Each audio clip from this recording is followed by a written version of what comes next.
ஒரு பக்கம் முழுக்க இளம் ப்ரொஃபசர்ஸ் அண்ட் லெக்சரர்ஸ் இருக்காங்க, இன்னொரு பக்கம் ஸ்டூடெண்ட்ஸ் இருக்காங்க. சாக்டன் கொடுத்து இன்ட்ரோடியூஸ் ஆயிக்கங்க.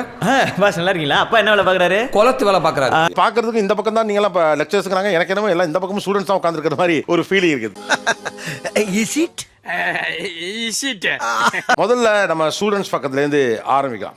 எதெல்லாம் உங்க ப்ரொஃபசர்ஸ் லெக்சர்ஸ் நீங்க ரசிப்பீங்க? மேபி அவங்க சில பேர்லாம் காலேஜ் கேம்பஸ்ல வரையில இந்த வைப் வந்துடும். அவங்க பாடம் எடுக்கிற ஸ்டைலா இருக்கலாம், அவங்க பேசுற முறையாக இருக்கலாம். சொல்றேன், மக்களுக்காக சொல்றேன். எங்க மேம் வந்து Jenita ma'am and Priya ma'am. So Priyanka ma'am, இவங்க 2 பேரும் வந்தாலே நாங்க ஒரு ஜோஷ் ஆயிரும். வாங்க வாங்க வாங்க வாங்க, உங்களுக்காக தான் வெயிட் பண்ணிட்டு இருக்கேன். நீங்க வந்தா தானே கலகலன்னு இருக்கும். ரொம்ப தேங்க்ஸ் மாப்ள. என்னன்னு தெரியாது, அவங்க பண்ற ட்ரெஸ்ஸிங்கா இருக்கட்டும், அவங்க போடுற ஆக்சசரிஸா இருக்கட்டும், அங்க நீங்க பாத்தீங்கன்னாலே தெரியும் அப்படி பண்ணியிருப்பாங்க. நான்லாம் வியப்பேன். யாப்பா அப்படியெல்லாம் ஒண்ணும் இல்லையே. என்னோட மேம் வந்து எப்படின்னா அவங்க பண்ற சின்ன விஷயம்லாம் கியூட்டா இருக்கும். கிளாஸ் நடத்தும் போதும் சரி, எல்லாமே வந்து ஒரு மாதிரி ப்ராப்பரா பண்ணுவாங்க. நன்றி நன்றி நன்றி. மேம் வந்து வெளியே மாடலிங் பண்றாங்க. Model come professor. ஆக்சுவலா இப்படி ஒரு காம்பினேஷன் ரொம்ப புதுசா இருக்கு. ஒரு புதுமையா இருக்கும் கேப்டன், புதுமையா இருக்கும். நீங்க என்ன டிபார்ட்மெண்ட்? பாராமெடிக்கல். பாராமெடிக்கல். ஓ, பேரலலா நீங்க வந்து மாடலிங்கும் பண்றீங்க. ஓஹோ, ஆமா. ஸோ என்னோட சார் வந்து ஒரு சின்ன செலிபிரிட்டி சார். இங்கே நான் வந்து 3-4 பேர் எங்கிட்ட வந்து நீங்கள் தானே இருக்கீங்க அந்த 75 kg அப்படின்னு சொல்லி பேச ஆரம்பிச்சிட்டாங்க சார். நீ என்ன வெறுப்பேத்துறியா இல்ல பாராட்டுறியா? கான்டென்ட் கிரியேட் பண்ணுவேன், அதனால வெளியில அவங்க கூட போனேன்னா சார் நீங்க தானே அப்படின்னு யாராவது கேட்பாங்க, அதை அவன் சொல்றான் அப்படி மென்ஷன் பண்ணி. எங்க மேம் வந்து டெய்லி ட்ரெஸ் அப் பண்றது வந்து ரொம்ப நீட்டா இருக்கும். காஸ்டியூம் இந்த மாதிரி ஜுவல்லரி எல்லாம் போட்டு வருவாங்க. என்னோட ப்ரொஃபஸர் வந்து அவருக்குன்னு ஒரு பாடி லாங்குவேஜ் இருக்கு. அது நாங்கள் எங்களுக்குள்ளே பேசிப்போம். சார் வரும்போது கிளாஸ் நடத்தும் போது ஒரு பாடி லாங்குவேஜாக இருக்கட்டும், எங்கள் காரிடரை கிராஸ் பண்ணும்போது எங்களை எட்டி பார்க்கறது ஒரு பாடி லாங்குவேஜ் இருக்கு. ஒன்லி பாடி லாங்குவேஜ் தான்ப்பா, உள்ள ஒண்ணு கிடையாதுப்பா. இதை தாண்டி அவர்கிட்ட அட்மையர் பண்றதுனா அவர் கவிதை எழுதுவாரு. நீங்க தான் கவிஞரா? டெஃபினெட்லி. ஒரு கவிதை சொல்லுங்க. எதிர்கால பிணத்தை உயிரோடு காட்டுகிறது உயிரற்ற கண்ணாடி. இந்த பத்திரிகையில கடிஜோக எழுதி 10 ரூபா பரிசு வாங்கி வந்தாங்க சார். சீரீஸ் ஆஃப் கவிதைகள் போடுவாரு. கண்ணம்மா சீரீஸ் அப்படின்னு ஒன்று இருக்கு, அது வந்து ரொம்ப ஃபேமஸ். சாரி, எனக்கு தெரியாது. ஃபுல்லாவே லவ் ரிலேட்டட் கவிதைகள் இருக்கும். அதாவது ஒரு காதலை வந்து வெளிப்படுத்த முடியாம ஒரு காதலிக்கு நம்ம காதலை சொல்றோம் அப்படின்னா எப்படி இருக்கும், அந்த மாதிரி. அதை பார்த்தா எந்த பொண்ணா இருந்தாலும் இம்ப்ரெஸ் ஆயிடுவாங்க. இவ கட்டி அணைச்சாலே சுகந்தான். அடடா, கவிதை கவிதை. மேம் நேம் வந்து மதுமிதா. நான் இது நாள் வரை எந்த ஸ்டாஃப் பின்னாடியுமே வந்துட்டு எந்த ஒரு மெயின் ஸ்டாஃப்மே வந்துட்டு போனது கிடையாது. ஆனால் எக்ஸாம் ஷெல்லில் வந்துட்டு நம்ம டிஸ்கஸ் பண்ணுவோம்ல, அப்போ அந்த மேம் இருக்காங்கன்னே இருக்க எல்லா ஸ்டாஃப்மே அவங்க இருக்க ஹாலில் இருப்பாங்க. சிகப்பு காய் போது, கருப்பு காயும் பின்னாலேயே போது, சரியில்லையே. நான் வந்து எப்படி ரசிச்சேன்னா, அவங்க எக்ஸாம் ஹாலுக்கு வந்தாங்க சூப்பர்வைஸ் பண்ண. சரி, அப்பாடா வந்து அழகா இருப்பாங்க. ஆனால் அவங்க ட்ரெஸ்ஸிங் சென்ஸாக இருக்கட்டும் எல்லாமே காலேஜ்லேயே அழகா இருப்பாங்கன்னா அவங்க அழகா இருப்பாங்க அந்த மாதிரி. கேக்குறேன், தப்பா எடுத்துக்காத. ஏன் எடுத்துக்கிறேன்? இவகிட்ட அப்படி என்ன இருக்குதுன்னு ஆகுன்னு நீ பில்டப் பண்ண. என்ன இருக்கா அவங்களுக்கே தெரியாது. நான் தூரத்துல இருந்து இதெல்லாம் என்னுடைய லெக்சரை பார்த்து நான் ரசிப்பேன். டேய் கேக்குறான்ல, சொல்றா. என் ப்ரொஃபஸர் பொறுத்த வரைக்கும் காரிடரில் நடந்து போனாலும் ரசிப்பேன் சார். நான் இவன் நடையப்பார், உடையப்பார், தலையப்பார். டேய் தலைவா, நானே ரசிப்பேன் பார்த்துக்கோங்களேன்.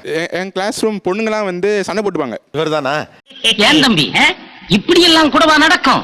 காலம் போற போக்குல இன்னும் என்னென்னமோ நடக்கும். ஹீரோ ரேஞ்சில் இருக்காரு அவர் மட்டுமே காலேஜ்ல, தனியா தெரியும் சார் அவர் மட்டும். ஆனா பவுடர்லாம் தூக்கலா இருக்கு தம்பி.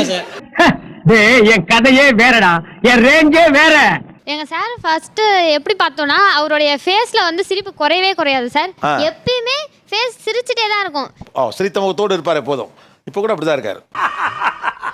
நான் இப்படி சிரிச்சுக்கிட்டு தான் இருப்பேன், ஆனா கோவம் தான் மட்டும்.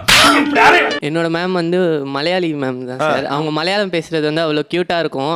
ஹெல்ப் பண்ணுங்க சார், எனக்கு மலையாளம் கத்து கொடுங்க சார். அவங்க என் கிளாஸ்க்கு வர மாட்டாங்க, அவங்க வேற டிபார்ட்மெண்ட். நீங்க உங்க கிளாஸ் போறீங்களா எல்லாரும்? நான் அவங்கள பாக்குறதுக்காக அப்பப்போ போய் பார்ப்பேன் sir. Preethi, this is such a behavior. அது மட்டும் இல்லாமல் நாங்கள் டான்ஸ் அதெல்லாம் ஆடுவோம். டான்ஸ் ஆடும்போது ரீல்லாம் எடுப்போம். ரீல் எடுக்கும்போது அவங்க கொடுக்குற எக்ஸ்பிரஷன்ஸ் அதெல்லாம் செம்ம க்யூட்டாக இருக்கும் சார். அவங்க எது பண்ணாலும் க்யூட்டாக இருக்கும். கிட்டத்தட்ட மலர் டீச்சர் ரேஞ்சுக்கு சொல்றாங்க. மலர் டீச்சர் தான் sir. You look so very beautiful. போடான்னு சொல்லுவாங்க சார், அது செம்ம க்யூட்டாக இருக்கும். என்ன சொல்லுவாங்க? நீ போட அப்படின்னு. இனி எந்த மதர் டங் மலையாளம், எந்த ஸ்டேட் கேரளா. சார் எங்க மேம் வந்து பரதநாட்டியம் டான்சர். கிளாஸ்ல எங்களுக்கு சொல்லி கொடுப்பாங்க. அவங்க ஆடுறது ரொம்ப அழகா இருக்கும். நாங்க ரீல்ஸ் எடுக்கும் போது நான் ஏதாவது தப்பு பண்ணிட்டா, ஹர்ஷா என்ன ஹர்ஷா நீ ஒரு ரியாக்ஷன் கொடுப்பாங்க. அது ரொம்ப அழகா இருக்கும். அது தேங்க்யூ யுவர் ஆனர், தேங்க்யூ. அவங்க கூட நான் போட்டோ எடுத்து ஸ்டோரி போடும்போது என் ஃபாலோவர்ஸ் எல்லாம் கேட்பாங்க, அது யாரு, ஐடி கிடைக்குமா, நம்பர் கிடைக்குமான்னு கேட்பாங்க. அப்புறம் சொல்லுவேன், அது என்னோட டீச்சர். ஸ்டூடெண்ட் இல்லை அப்படின்னு சொல்லுவேன். அவ்வளவு வெறி மாப்பிளைக்கு எல்லாம் உங்களுக்காக தான் மாமா. இப்போ காலேஜ்லேயே ஒன்றா சேர்ந்து ஸ்டூடெண்ட் டீச்சர்ஸ்லாம் சேர்ந்து ரீல்ஸ் எல்லாம் பண்ணுவீங்க. பண்ணியிருக்கோம் சார். விளங்கிரும். என்னோட ப்ரொஃபஸருக்கு வந்து அவரோட ஷர்ட் கலெக்ஷன்ஸ்க்கே ஒரு தனி ஃபேன் பேஸ் இருக்குது சார். இப்போ கூட போட்டிருக்க அந்த ஷர்ட் பாருங்களேன், கஸ்டமைசபிளாக ஒரு மாதிரி அழகான ஷர்ட் கலெக்ஷன்ஸ் வச்சிருப்பாரு. அவன் என்ன இது ஜிங்கிச்சான் நீல கலர் லுங்கிதானே இதை பார்த்து 2 மாடு செத்து போயிருக்கு, 4 பேர் கண்ணு நுழையாயிடுச்சு. எவ்வளோ சட்டை வச்சிருப்பாரு தெரியல சார், ஆனால் நான் போட்ட ஷர்ட்டே அவ்வளோவா போட்டு பார்த்தது இல்லை அவர். அவர்கிட்ட வந்து நாங்கள் வந்து அவரோட ஃபேஷன் ஸ்டைலை வந்து காப்பி பண்ணுவோம் நிறையா.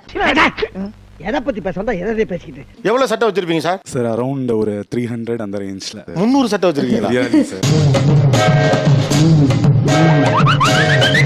சொன்னேன்ல சார், போட்டதே பார்த்தது கிடையாது. அதனால ஏன் 300 ரொம்ப அதிகமாக இருக்கேங்க. நான் கஸ்டமைஸ் பண்ணுறேன் சார், அதுக்குன்னு நான் லைக் டெய்லர்ஸ் இவங்களெல்லாம் கொலாப் அந்த மாதிரி பிடிச்சிப்பேன் சார். யார் சாமி இவன் எங்கிருந்து வந்திருக்கான்? ஓ, டீச்சர்ஸ் இப்போ கொலாபலாம் பண்றீங்க? Yes sir. ஐயோ, தெரிஞ்சுக்கங்கடா, நீ நான் டீம் தெரிஞ்சுக்கங்க. நாங்க இன்னைக்கு தொழில் கத்துக்க போறோம். சீக்கிரம் கத்துறடா, சீக்கிரம் போய் வாங்க. ஓடு ஓடு. காரிடார்ல உள்ள வரும்போதே அவர் ஸ்டைலா அந்த கூலர்ஸ் போட்டுட்டே வருவாரு. அண்ணன் யாரு? ஸோ உள்ள கிளாஸ்க்குள்ள வந்தோடனே கிளாஸ் அப்படின்னு ஒரு வார்த்தை தான் சொல்லுவார். எல்லாருமே இருப்போம். அவர் கிளாஸ்னா யாருமே கட்டடிக்க மாட்டாங்க, ஃபுல் அட்டெண்டன்ஸ் இருக்கும். அது வந்து பிடிச்சிருக்குது. அவர் ரொம்ப கூல் டைப். அவர் கிளாஸ்னா அங்க எல்லாருமே பசங்க இருப்பாங்க. என்ன 18 பட்டி வந்தாச்சாப்பா? அப்புறம் பரமசம் வரல, ராமசாமி வரல, 5 பேர் விட்டு போச்சு, 4 பேர் விட்டு போச்சுங்கிற பேச்சே இருக்கப்படாது. ஏன்னா அவர் நடந்து வர ரசிக்கிற அளவு என்ன அவ்வளோ ஸ்பெஷல் அதில்? ஸ்டைலா நடந்து வருவார் சார். கிளாஸ் ரூம்ல ஸ்டூடெண்ட்ஸ் கண்ட்ரோல் வச்சிருக்கதை கேள்விப்பட்டிருக்கேன். காரிடார்லேயே கண்ட்ரோல் வச்சிருக்கீங்க. எனக்கு இப்போ தான் சார் ஃபர்ஸ்ட் டைம் நானும் கேட்குறேன். அடங்கப்பா உசிதமணி. கூலர்ஸ் போட்டுட்டு கெத்தா வருவாரு. செம்ம மாசா இருக்கும் சார். அந்த காலேஜ்க்கே வந்து அவர் தான் மாசுன்ற மாதிரி இருக்கும். அவர் மேல வந்து செம்ம ஹியூஜ் ரெஸ்பெக்ட் சார். சப்போஸ் வந்து யாராச்சும் கிளாஸ்ல இவர்கிட்ட ரகலை பண்ணாங்கன்னா, தம்பி இங்க வாங்க, இங்க உட்காருங்க அப்படின்னு இல்லைன்னா வெளுத்து போடுவேன் அப்படின்னு டக்குன்னு. அது கியூட்டா இருக்கும் அந்த வெளுத்து போடுவேன் அவர் சொல்றது. ஒரு வாட்டி சொல்லுங்க சார். நானா? என்ன கொடுத்துற நீ? அதாவது என்ன சார் ரொம்ப திட்டாரு, திட்ட வேணான்னு சொல்லுங்கன்னு சொல்ற ஸ்டூடெண்ட்டை நான் கேட்டிருக்கேன். சார் அவர் திட்டாலும் நல்லா தான் சார் இருக்கா. உண்மையிலே இந்த ஊர்ல நீ ஒருத்தன்டாண்டா நல்லவன். ஐ எம் ஃப்ரம் சவுத், பக்கா திருநெல்வேலி. ஸோ எங்கள் ஊர் ஸ்லாங்கில் வெளுத்து போடுவேன், இனிமேல் பண்ணக்கூடாது, சரியா? அவ்வளோதான். அச்சு வாயில ஒடிச்சு வீட்டை விட்டு வெளியே துரத்துமே, ஜாக்கிரதை. உங்க ப்ரொஃபசர் திட்டுறது ரொம்ப அழகா இருக்கும். அதுக்காகவே நான் அதை ரசிச்சு பார்ப்பேன். அவங்க பேசுறதே கியூட்டா இருக்கும் சார் எங்களுக்கு.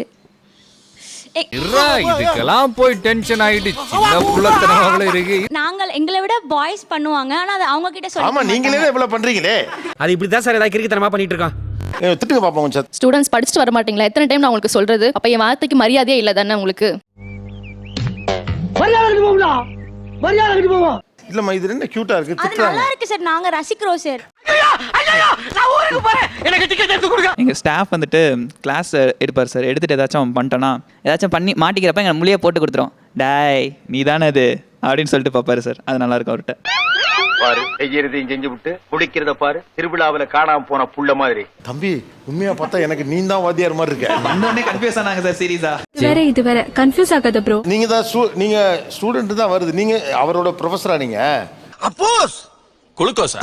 அப்போஸ்ங்க, அப்போஸ்னா ஆமான்னு அர்த்தம். என்ன தம்பி கொடுங்க அவட்ட. நீங்க மிரட்டி ஒருத்தன் கேட்பானா தம்பி? எப்படி கேட்பான்? சரி ஃப்ரெண்ட்லியாக சொன்னோம் அப்படின்னா கேட்டுப்பாங்க சார். எப்படி மிரட்டுவீங்க அது? டாய் சொல்கிறத கேட்க மாட்டியா நீ? நீ சொன்ன நான் ஏன்டா கேட்கணும்? மேம் வந்து கியூட்டா சொல்லுவாங்க, டே போடா அப்படின்ட்டு. ஆனா எங்க சார் வந்து எப்படின்னா, நீயா போறியா இல்ல நானா அவனை வெளியே அனுப்புவா அந்த மாதிரி அவரு. கோபமா வராத சொல்லுங்க. அவர் ஆக்சுவலா நாங்க டீச்சராகவே நாங்க பார்க்க மாட்டோம் சார். என் அண்ணன் சார் அவரு. உன்னை வா போன்னு கூப்பிட்டாலும் பின்னால கருப்சா வேணாம் தான் சொல்லியிருக்கேன். நான் என்னைக்குமே உன்னை எதிரியா நினைச்சது இல்லைண்ணே. Thanks a lot. நிகழ்ச்சியில் கலந்து கொண்ட அனைவருக்கும் கோபிநாத் நெஞ்சார்ந்த நன்றிகள். நன்றி, வணக்கம். எல்லாரும் சரிங்க. எதுக்கே சரி சொன்ன? சுபம் சீரியல் முடிஞ்சு போச்சு. சுபம் அப்பனே சூரிய பகவானே, கவர்மெண்ட் வேலை கிடைக்கிற வரைக்கும் இந்த செல்போன் வியாபாரத்தை பண்ணி பகுத்த கழுவலாம் இருக்கான். இந்த நடமாடும் வியாபாரத்தை கூடயே நடந்து வந்து நீயும் உதவணும் பா கடவுளே.